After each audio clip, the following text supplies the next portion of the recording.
Bismillahirrahmanirrahim. Berjumpa lagi kali ini dengan Mister. Baik anak-anak sekalian SD Ramal Islamic School, sebelum kita mulai pembelajaran kita hari ini, marilah kita mulai dengan melafazkan kalimat basmalah dan dilanjutkan dengan doa sebelum belajar. Bismillahirrahmanirrahim. Rabbi zidna ilman warzuqna fahman, amin ya rabbal alamin.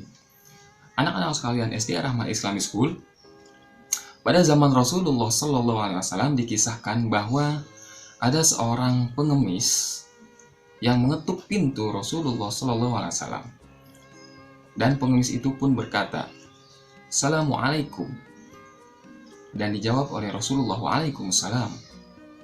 Pengemis itu berkata, "Saya pengemis, ingin meminta sedekah dari dirimu wahai Rasulullah." Rasulullah SAW bersabda, "Wahai Aisyah, berikanlah baju itu kepada pengemis itu." Tak lama kemudian, Sayyidah Aisyah pun melaksanakan perintah Nabi Muhammad SAW.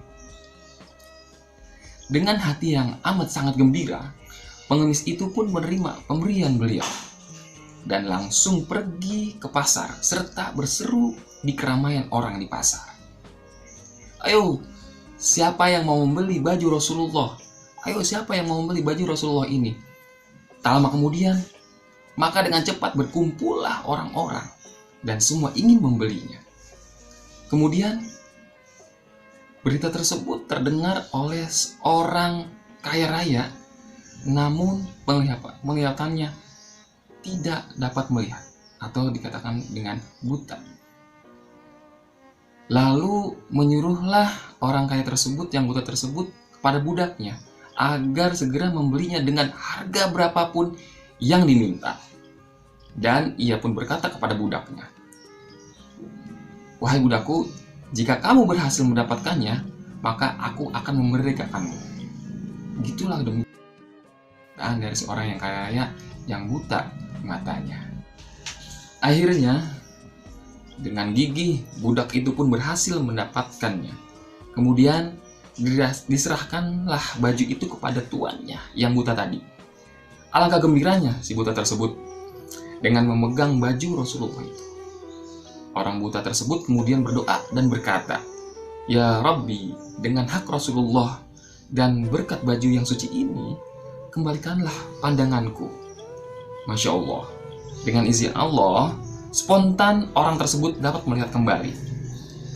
Keesokan harinya, ia pun pergi menghadap Rasulullah dengan penuh gembira dan berkata, "Wahai Rasulullah, pandanganku sudah kembali dan aku ingin mengembalikan baju Anda sebagai hadiah dariku." Sebelumnya, orang itu menceritakan kejadiannya sehingga Rasulullah pun tertawa hingga tampak gigi gerahamnya. Padahal biasanya Rasulullah jarang sekali tertawa. Kemudian Rasulullah pun, "Sayyidah Aisyah, ya Sayyidah Aisyah, perhatikanlah baju itu, wahai Aisyah.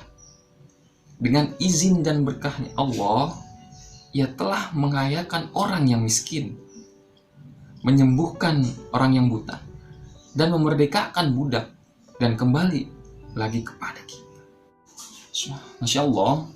Al-Imam As-Suyuti menyebutkan dalam satu kitabnya, yaitu kitab Bughiyatul Mustarsyidin, bahwa pahala sedekah itu terbagi menjadi 5 macam. Anna thawaba sadaqati khamsah anwa'in. Sesungguhnya pahala bersedekah itu ada 5 kategori. Wahidatun bi asyratin wahiyya ala sahihil jismi. Yang pertama, 1 dibalas 10, yaitu jika kita bersedekah kepada orang yang sehat jasmaninya. Wa wahidatun bi tis'ina wahiyya alal a'ma wal mubtala. Yang kedua, 1 dibalas 90, yaitu apabila kita bersedekah terhadap orang yang buta, orang yang cacat atau tertimpa musibah, termasuk anak yatim piatu. Wa wahidatun bi tis'imi'atin wahiyya ala dzi qarabatin muhtajin. Yang ketiga, 1 dibalas 900, yaitu apabila kita bersedekah kepada kerabat yang amat sangat membutuhkan. Wa wahidatun bimi'ati alfin wahya alal abawain. Yang keempat, 1 dibalas 100.000, yaitu apabila kita bersedekah kepada kedua orang kita sendiri.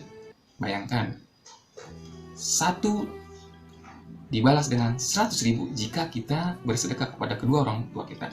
Yang kelima, wa wahidatun bitis imi'ati alfin wahia ala alimin aw faqihin ahli.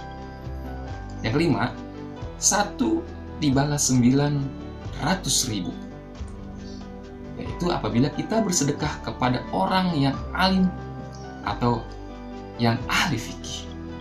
1 dibalas dengan 900.000 jika kita bersedekah kepada orang yang alim atau yang ahli fikih.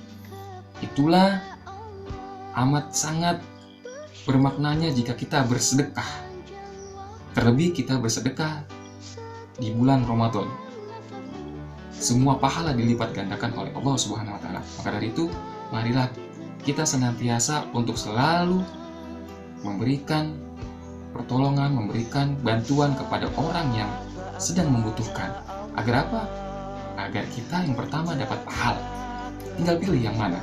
1, yang kedua, yang ketiga, yang keempat, atau yang kelima. Ya, baik. Mungkin hanya ini saja yang dapat kita kaji bersama untuk kali ini. Marilah kita tutup dengan membacakan lafaz basmalah dan diakhiri dengan doa penutup majelis. Alhamdulillahirabbil alamin. Subhanakallahumma wa bihamdika asyhadu an la ilaha illa anta astaghfiruka wa atubu ilaik. Assalamualaikum warahmatullahi wabarakatuh.